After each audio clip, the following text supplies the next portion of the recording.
We spend our whole lives circling ourselves, harboring an indefinite idea of what it is exactly that we are supposed to be doing, or rather, what we should be doing with our lives.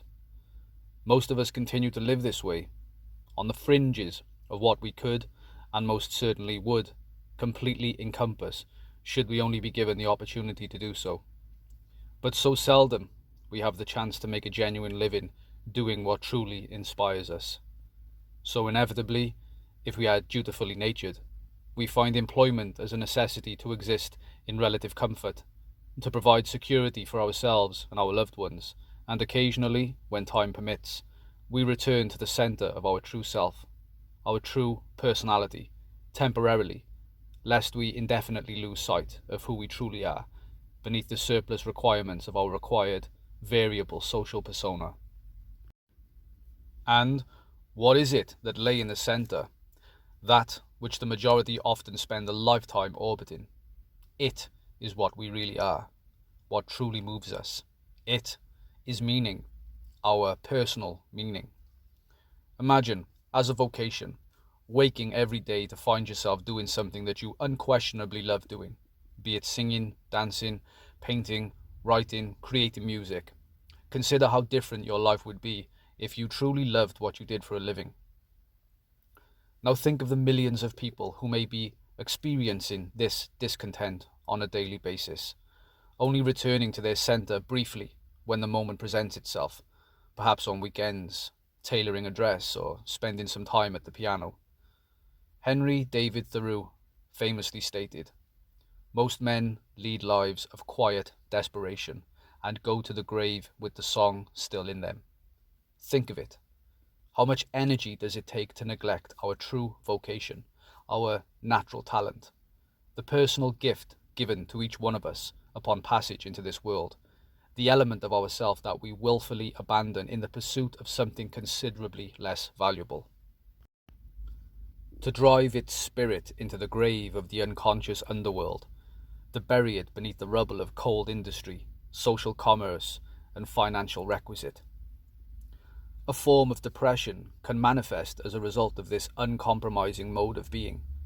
It appears as a reminder that we aren't completely free, and if the disconnection with our inner centre is never truly reconciled, we never will be.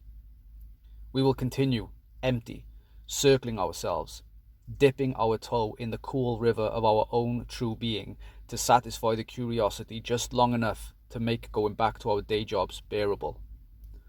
The psychological implications of this condition are given satisfactory light in the popular M. N. Shyamalan movie, Unbreakable. Bruce Willis's character, David Dunn, symbolically carries a form of depression throughout much of the movie, a profound sadness, as he himself describes it, that he doesn't know the source of, and frustratingly, he continues to live this way. As a result, his personal relationships are awkward. He is estranged from his wife, dissatisfied with his job, and generally disillusioned with his own existence. It is only when David comes into contact with Samuel L. Jackson's character, Elijah Price, who postulates the possible source of David's sadness, that the tone of the movie shifts. It is posited that David's discontent exists exclusively because he isn't doing what he is supposed to be doing with his life, what he was born to do. Essentially, he is not using his gifts. Elijah urges David to pursue his true calling, ensuring him that the sadness will dissipate once he learns to embrace his true purpose, once he engages his true talent. And sure enough, when David becomes the hero that he was always intended to be, his life takes on an entirely new meaning, and with it, the great sadness, the lingering depression, disappears overnight. The metaphor is clear and profound. David had the persistent guidance of Elijah, who represents the voice of David's unconscious, gradually leading him out of his torment with symbols, motifs, and mythologies contained within the world of comic books, illuminating the path that he was always intended for, but never brave enough to fully commit to fully embrace. And who amongst us is brave enough to fully commit to the internal messages of instinct, courageous enough to act upon that still voice which resides at the center of their being. This is what is meant by being honest to oneself, not lying to oneself, and this is where great difficulty enters the existential equation.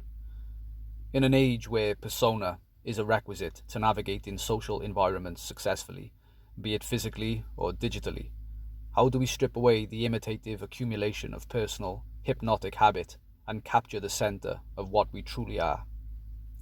This isn't something that can be accomplished overnight. It is a continuous, arduous journey. All mythological narratives share a similar, fundamental structure when assessing the journey of the hero, where we see the chosen one leave his familiar, comfortable surroundings behind and embark upon an adventure far away from the ordinary world, an adventure where the end goal is ultimately of far more importance than that of the hero himself. During the quest, a personal, alchemical transformation takes place within his soul as a result of direct experience across the full spectrum of emotional complexity, and when the hero finally arrives at the destination which beckons, he will never truly be the same person again. The idea of the monomyth is archetypal in its layout and illustrates perfectly the idea of the rightful passage one must take from one form of being to the other. The journey is a difficult one, a lonely one, a dangerous one, because the hero risks symbolic personal death in the face of venturing out and beyond the confines of his accepted and commonplace world. Through an acknowledgement of his call to adventure, he is prepared to lose himself entirely in the immersion of something more important than himself. He is questing after the great work that ultimately leads to the transformation of the soul. The purpose of our time spent in this university of experience that we call Earth.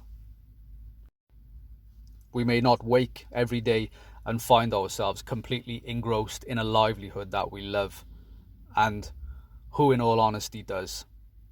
But we wake every day on this journey, the journey of self-realization, the journey to capture the fleeting center of what and who we really are, beneath the confusion and complexity of persona. That is the journey of self-actualization, the journey documented in various manifestations of ancient myth.